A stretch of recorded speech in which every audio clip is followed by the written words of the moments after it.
Hey guys, welcome back to the Arsenal podcast, the post-match review right here. Arsenal 3, Manchester United 2. And can we just say that, can we start, believing now? Can we start to believe that Arsenal might have a chance to win the Premier League? First time in 20 years. Honestly, the last time they won the league was back in 2004. I was only 5. I don't think I started watching Arsenal back then yet. But you know what? I'm 24 this year. Will it be my first chance? First time ever to witness Arsenal lifting the Premier League? I don't know. But beating Manchester United today, it's a statement, Yes, we lost to United, 6 months? Not 6 months. 4 months ago, right? We lost 3-1. Without Thomas Partey, and they didn't have Casemiro back then. I think he came on in the last 20-30 minutes. But today was such a massive game. We all know that City beat Wolves, I believe, 3-0. Of course, Erling Haaland with another hat trick. That's his 4th hat trick of the season. So honestly, this guy is definitely going to break the Premier League record, which is 32, held by Salah, I think back in a few years ago. But Erling Haaland, as I said before, he's a cheat code. He is definitely going to break the record. He has 25 goals right now, so I think they still have 18 more games to play. So he's definitely going to break the record. But the main point here is the United game. What a great win. I'm literally having goosebumps. My parents flew all the way from Hong Kong, and it's a great time for me to reconnect with them, watching the game with them as well. I haven't watched a Premier League game with my dad for pretty much almost a year now, so actually more than a year. So it's great to have that feeling back to to watch your beloved football team, with your favorite team, with your parents, especially with my dad. He's a big supporter as well. So this win is very special to me personally, and of course for all the Arsenal fans out there, because this win is a must. I'm not taking any draw. I'm not taking any loss today, despite having good performances today. I don't think I'll be taking any of those draws or losses. But today has to be a win. No matter what, we have to go all out and try to win this game. Yes, we've been taunted by United fans for the past few months, for the past few days, saying that they are going to they're going to win. They're gonna drink all our tears after we lose. But the fact that the game hasn't been played yet, and they're already quite determined that they're gonna win. But you know what? Let's say no. We're gonna say no, and that's exactly what we did. We said no. We put a blockade right there. They had they have a very funny conversation about, title contenders. And I still personally believe that they are title contenders, to be honest. Man City, United, Arsenal, like us three are the title contenders. Liverpool, Chelsea, I'm pretty sure they are out of the race, but the best possibility for them in the season is to finish top 4, maybe top 6. But they are none of our business, to be honest. We shouldn't be talking about them. We should talk about this game. We have to glorify this win. 3-2, The fact that, as I said it before, taunted, they're the only team. United is the only team that beat us throughout this whole season so far. We only have one loss throughout the whole season. And we have to make a statement right here today. It's to win. It's to beat them. It's to show them that, Erik ten Hag is a great manager, but with this Arsenal team that we have right now, it's really hard to beat. And that's exactly what we did. They didn't beat us. We won. And finally, it's a perfect redemption for us. So let's talk about the game. The first starting 11, again, no changes as I expected. And on the bench, of course, one very unfamiliar face, but soon he will be a big part, a integral part of the squad. It's, Leandro Trossard, and he made a little cameo right there, which I will talk about that later. But talking about the game right here, first 10 minutes, we pretty much controlled the game pretty well. Got a few bright chances from Martinelli, but again, Martinelli today having a quiet game. I don't think he had a good game. I don't think his performance today was up to the standard compared to a few games ago. And I don't know if he's simply just running out of steam right now.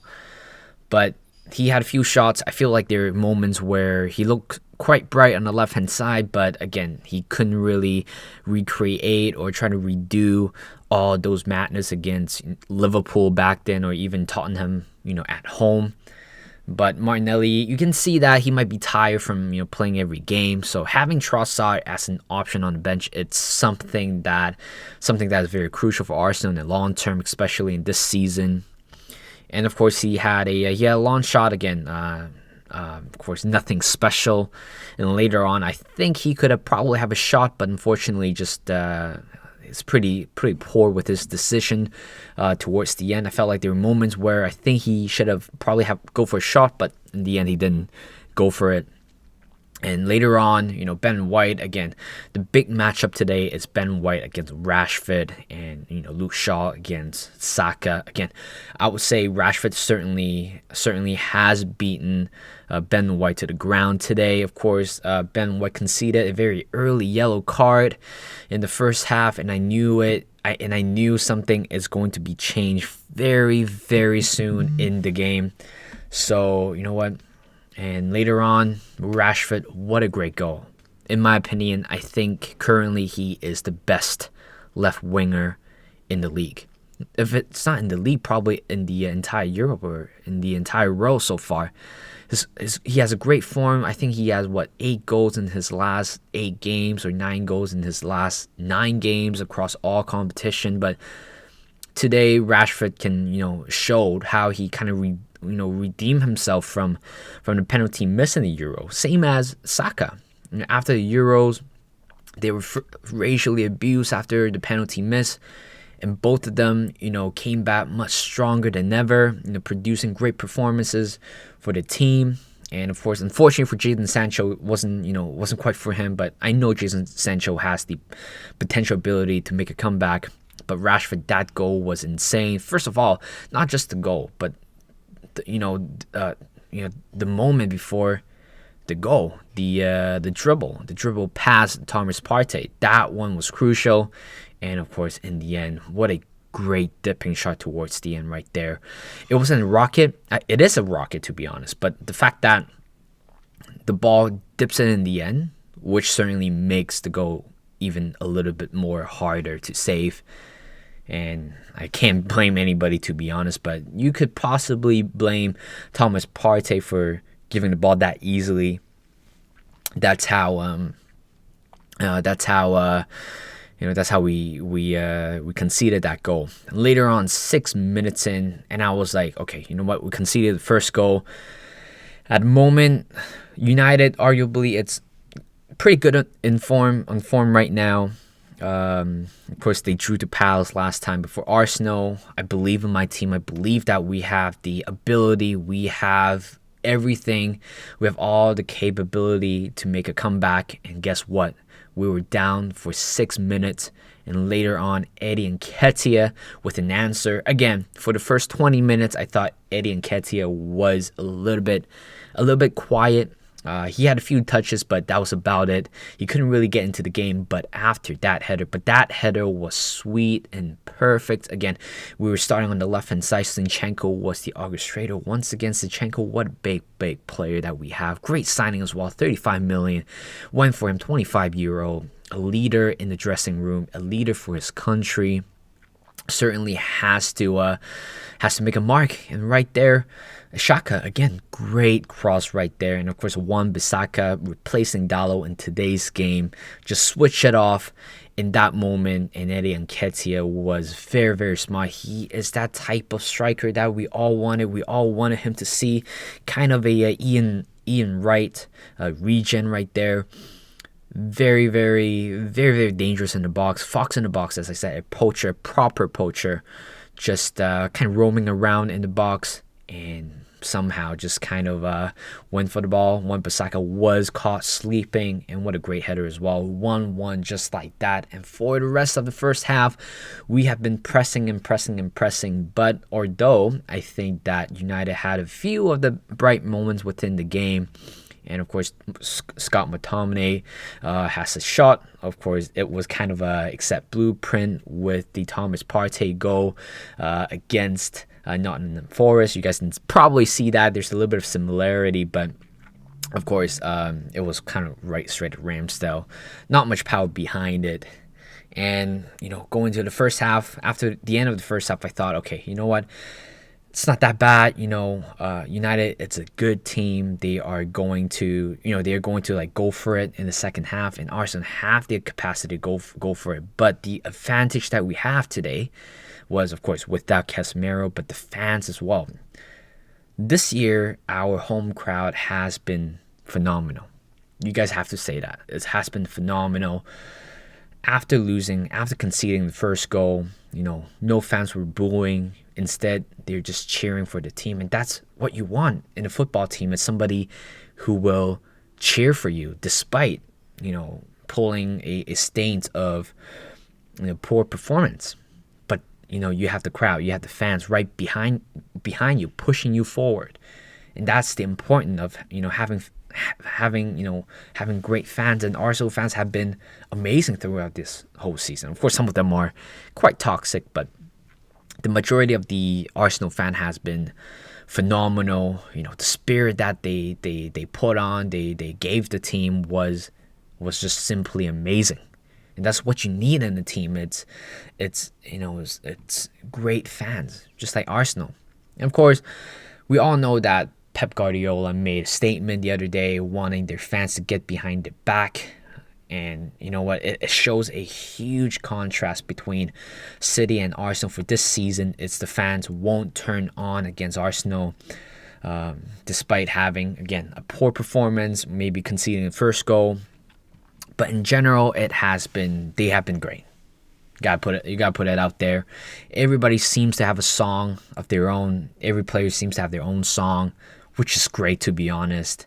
But, I kind of witnessed that back in, the home game against Leicester City. Early in August, I believe Saliba had an own goal, but everybody was right behind him. He was such a big hype for Arsenal. For Arsenal. But you know what? It's because the fans push him back, upward, and he produced a massive performance. And that's what we have been dealing with throughout the whole campaign. It's just great fans behind the stands, and that's what we need. And today, the majority of the win, of course, you guys can probably compliment the coaches, Arteta, everybody behind the scene, even the players. But the fans have been great. So second half, what we were thinking is we were going to go for it, all or nothing, just go at it. If we lost, so what? We still have 3 points, 3 points ahead or 2 points ahead, but with the game in hand. But this game has to be, we have to go all out against United, sitting at third. They have been cocky throughout the whole season, claiming that they're the only team beating Arsenal. So why not just give them a great battle? And later on in the first half, Bukayo Saka, what a goal. I was sitting on the couch. From that distance, I would never imagine Saka would go for goal. You know why? Think about this. When was the last time, Bukayo Saka scores a goal from outside the box? I don't remember that. Or maybe, not that type of conventional long-range shot. Well, right now, based on my memory, the last time I remember Bukayo Saka shot from an outside box was back in last season, Aston Villa away. But that was, 19-yard, 20-yard. But today was at least 25 yard. But the fact that he curls it to the far left corner was simply amazing. I was watching the pundits right after the game. They I think they were right. What Bukayo Saka did was very genius because he was luring Eriksen, McTominay, I think even Lisandro Martinez, kind of lining them up to block De Gea's vision. And that's why there's a slight bit of hesitation from De Gea when he tried to save that goal. He kind of stepped to his left side because he wanted to see. But by the time he tried to step on the left side, Bukayo Saka, took shot already. and just curves that one in. It was a beautiful shot as well. And of all my years watching Bukayo Saka 2-3 years ago, I could never imagine he had a shot like that. I certainly believe that. Of course, he is, of course, a generational talent, generational player, star boy. But we got to talk about his shooting. I think certainly his shooting skills has to improve. When he cuts back inside and try to curls it, he's not very good at that at the moment. I think he scored a few goals where he kind of cuts down to the inside and go for a shot. But I'm talking about from an outside range, curving and everything like that. I don't think Bukayo Saka did it in a big stage before, but certainly today he proved me wrong. He proved me that his shooting ability, it's there. It's always been there, and finally he unleashed that at the right moment as well. And I thought, wow, he scored that second goal just like that in a blink of 30 minutes. We score, we didn't equalize, but instead we took the lead against United, a Giants as well. And later on, 4 minutes in, I thought, okay, you know what Arsenal has to do is to score another goal to kill the game immediately, and we don't have to worry about it. And of course, before Saka's goal, I forgot to talk about Tomiyasu's appearance today, because honestly, this substitution makes a lot of sense. Ben White, I would say he had been quite struggling against Rashford. Shout out to Rashford as well. And the fact that Ben White is carrying a yellow card and he still have 45 minutes to deal with Rashford. In a big game like this, when Rashford is pretty much towing you around in your first 45 minutes, and thank God Arteta make a very smart move by just putting in Tomiyasu. Again, Tomiyasu is not the fastest, but the reading, his anticipation to the game, his reading to some of the plays has been amazing. Tomiyasu, and that's why we needed him. And that's you guys can probably see the similar trend before, where we lost to United back in September. 2 goals were conceded to Rashford back then. And again, Rashford was simply exploiting on the left-hand side. And of course, unfortunately, it was Ben White who was marking him. And unfortunately, both of those chances had led to a goal. So, putting Tomiyasu in, again, a great defender as well, it's a very smart move by Mikel Arteta. So Tomiyasu, I think he came on a little bit sluggish in the first 5-10 minutes, but later on has been great. I think that this is a perfect substitution for Arsenal. And after Saka scoring that goal, 4 or 5 minutes in, Rashford had a chance again, just kind of jumping, here and there in the box and go for a shot, deflected off Saliba's foot. Great save by Ramsdale. That was a good save right there. The fact that he definitely put quite a lot of power, a lot of shift onto his left wrist, because the fact that he parried it away was simply amazing. And that corner came in. I think it was a different play, but that corner came in. I was complimenting Ramsdale to my dad earlier on. And later on, that corner kick swung in and Ramsdale bobbles it, and Lisandro Martinez was right there at the right time. A very smart finish as well. Lisandro Martinez, of course, everybody was making fun of him because he's only 5'9", playing as a defender. He would never make it. The fact that he has been so impressed. He has been so impressed throughout his career with Manchester United in the first half of the season show he has that quality.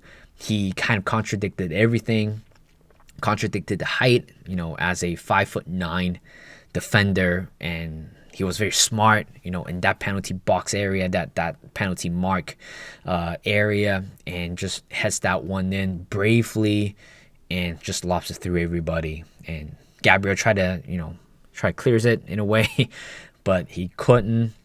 But that's fine, 2-2, and I thought, okay, here we go. I'm not going to expect much at this point. And to be honest, I would be happy if we take the draw from there, but at the same time, I'll be disappointed as well. So the feeling was a little bit conflicted. So I was like, you know what? I'm gonna let the I'm gonna let the team do its job. To be honest, I'm gonna just sit down, try to relax and watch it. But in this game, there's no way you could relax it. And later on, we have been pressing, dominating, win the ball back, try to win as many duels as we can. United had a few chances, but it was not enough. But we have been suppressing United throughout the whole game, especially in the midfield as well. Partey, Sinchenko was everywhere today, in a good way as well. At one point, you'll see him on the right center mid area, and he'll be at the back on the left side as well. But the fact that he has been so smart with his play, making United players to draw to him, which leaves Odegaard open, Saka open, Martinelli, Xhaka open, and Nketiah open, just to make United to compromise those little spaces in order for Arsenal to create a chance through these kind of spaces. And Sinchenko has been fantastic, a proper leader as well. 83rd minutes in, and we had a free kick on the right side, crosses in the middle. There's a lot of tangling in the middle, and somehow it falls to Nketiah's feet. And great save by De Gea. It was a very, very smart save. Honestly, the shot itself was not that bad either. But of course, in that moment, you just have to react. You just have to go for a shot. There's no chance for you to, try to take a touch and go for it. Nketiah went for it, and I'm not even mad that he didn't score that one, because that's what you should do. That you should be doing. You would rather take a chance right there instead of taking a touch. And I thought, okay, you know what? De Gea makes a great save. That's about it, right? Last 5 minutes before the extra time. I thought that was about it. 2-2, whatever. I'll take it. Still a point. We're still 3 points clear of City. And then, guess what happened? Leandro Trossard came on for Martinelli, which is a great substitution. And I think the substitution should be made a little bit earlier, maybe 10-15 minutes earlier. But you know what? I'm not even complaining, because Leandro Trossard making a great cameo.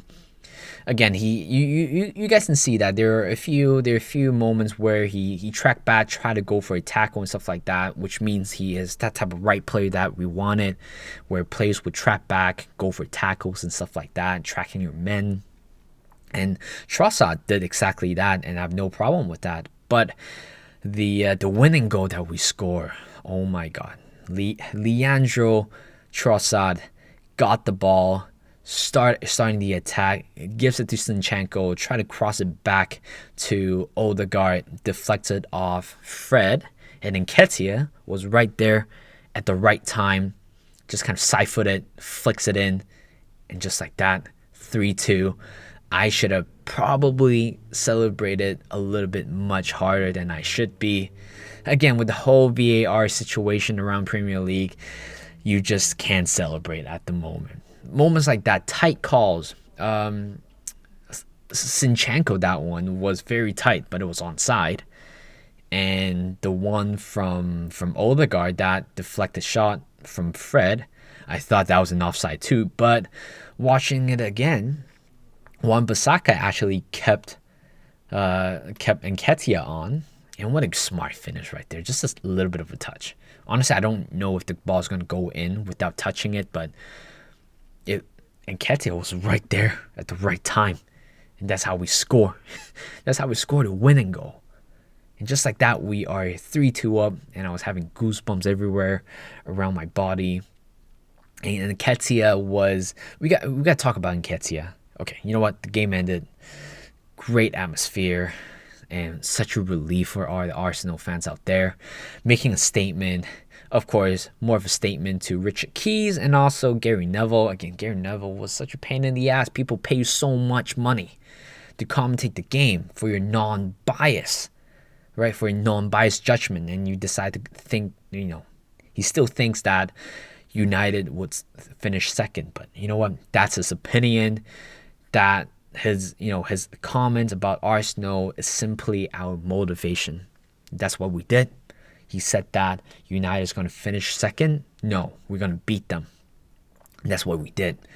The game ended. We are 5 points clear at the moment with the game in hand. We are 11 points away from United, which is honestly perfect. Potentially 14 points away if we beat Everton in the next game. But Eddie Nketiah, I doubted him. Everybody did. I assume everybody did in a way to some certain degree.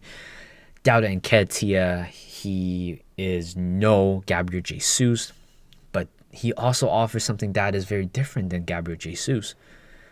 Think about it. Eddie Nketiah, after starting for the game, after starting for Arsenal, after Jesus went down injured, how many goals he scored? He scored West Ham, he scored 1. Newcastle scored, no, not Newcastle. Brighton scored 1. Oxford scored 2. And I'm probably missing a game or two, but I forgot.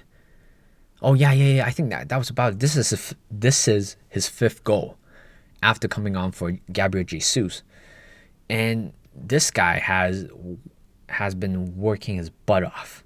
We have to rely on him. We're not going to sign another striker. He is 23 years old. He's a 22 or 23-year-old. We pay $100K for him per week, sign him a new 5-year deal, and we doubted him a little bit earlier in the season, not scoring as many goals as we thought he was going to be, despite making quite an impact every time he came on from the bench. But this is his time to shine. Of course, he is not going to replace Gabriel Jesus, because Gabriel Jesus simply offers something different to the team, which makes Arsenal play so much better. But we cannot disregard what Nketiah has done for the club so far, right? And the fact that his conversion to goal, has been greater than Gabriel Jesus. Everybody was thinking whether if Gabriel Jesus is back from his injury, is he going to walk back into the starting 11, or does he have to sit on the bench for a while and see how things goes? Because with the form that Nketiah is showing, to be honest, there's no way for Gabriel Jesus to get back into the team that easily. Of course, Gabriel Jesus will get back into the team eventually. But right now, from what we're witnessing about Nketiah, you cannot deny what he has achieved for the club, and which is something that everybody has to acknowledge. There's a lot of disrespect around his name, and I really do hope after today, he is. I hope people start recognizing him as a great goal scorer, and I'm happy that we signed a new contract for him. Last season, towards the end, I thought, it's okay, we let him go, we find somebody else. But in the end, signing Nketiah for a long-term deal, perhaps it's a much cheaper option than looking elsewhere, looking for other players that might not be potentially suited for the team. But Eddie Nketiah, in a way, suited for Arsenal. And I'm very proud of him, because when I was in university back in 4 or 5 years ago, I witnessed his first goal against Norwich. Came on for, I don't know who he came on for, but his first goal and his second goal as well. Later on, he has been staying with the team here and there, went out a few loans.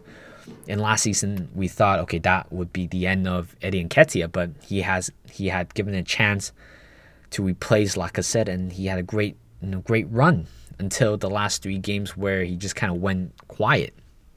And we thought that was the end of Eddie, but he came back, proving us wrong once again. And this is, to be honest, he is my man of the match today. Because without his instinct in the box, I don't think we would have won this game. Arguably, Zinchenko could be named man of the match, or even Bukayo Saka today. But I think Eddie Nketiah, it's a great player, and I hope he is going to continue like this throughout for the rest of the season. by all means that even if Jesus has to sit on the bench for the rest of the season, I still want Nketiah to be scoring goals like this. And I think the fact that we have been looking for a striker who can score goals like this was very hard to achieve, right? For the last 2 seasons, we were suffer from Lacazette, from Aubameyang, his dipping form after the new contract. We were hungry to find a new. We were very hungry to find a new striker, and we don't even need a new striker. We just need to reform one of them, and that's exactly what we did. Let's move on to, okay, the game is pretty much done. As I said before, 5 points clear at the moment. But Leandro Trossard, again, it was kind of a out of the blue transfer, I would say. I know that he had a bit of an issue with Robert De Zerbi from Brighton. He was left out in training and in the last Brighton game as well. And the fact that he was put on the transfer list shows that, we might have a chance to get him after the whole, Mudryk saga, and we finally got a winger. And the fact that, yes, honestly, I was a little bit surprised. I wouldn't necessarily say it's a disappointment, but certainly I was a little bit surprised that we went for Trossard. I know he's a great player. He scored a hat-trick against Liverpool this season so far in the Premier League. He has scored 7 goals, and he is a goal-scoring machine as well. And certainly he will provide competition, provide coverage for Martinelli, Saka, or even Nketiah if we needed him to.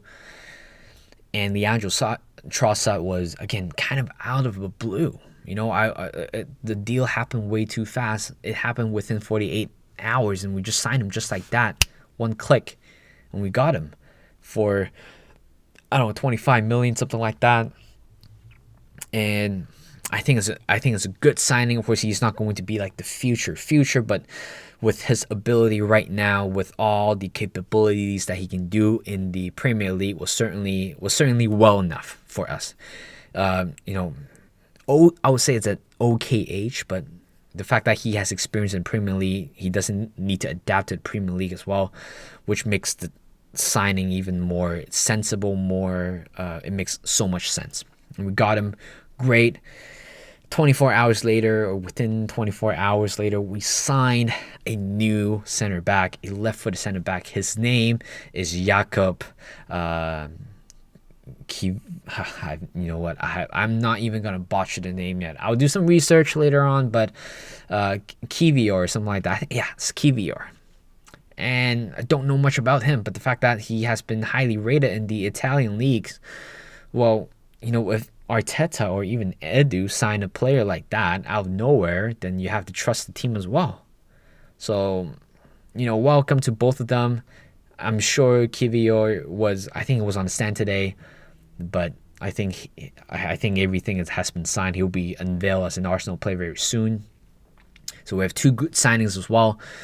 We might have another signing coming up soon. Hopefully, I think it's Ivan Fernandez. Oh, I was about to say Finessa. Ivan somebody else. Finesta or something like that? Yeah, Finesta. I think in the region of 20-25 million for a right back as well. Sure, having another right back. We already have Tomiyasu as well, but we'll see how that goes. But again, nothing concrete at the moment. Negotiation seems to be a little bit more advanced than we thought it would be. So hopefully we're going to secure our 3rd signing. Again, it shows, Edu did improve using that, 100 million on Mudryk into something else, at least use that money, trying to strengthen the team in a way. And I think we did. I think personally, we might need another attacker, or we need another midfielder. El Neni seems to be staying fit at the moment. So I'm a little bit worried about that. But anyway, guys, what a great win. And I don't know, I'm just having goosebumps everywhere. I can never imagine Arsenal beating United today. I was never convinced. I was not that confident about the game against United. They're showing great form, but it shows that we have the winning mentality. We have all the ingredients that we have at the moment, all the resources that we have at the moment to win the Premier League. But again, I'm still not 100% convinced that we already won the Premier League, or we are winning the Premier League, because we still have 19 more games to play. But thank God we got rid of, Spurs and United. Right now, we have to fully focus on the second half of the season. We still have to play Everton twice, City twice as well, traveling to Anfield at one point. And this is something that we still need to, still need to work on. We, like Odegaard said, like Arteta said, we have to go game by game. So thank you guys for listening. Hope you guys enjoyed this segment of the podcast. Like this video, subscribe to my channel, and I'll see you guys in a bit.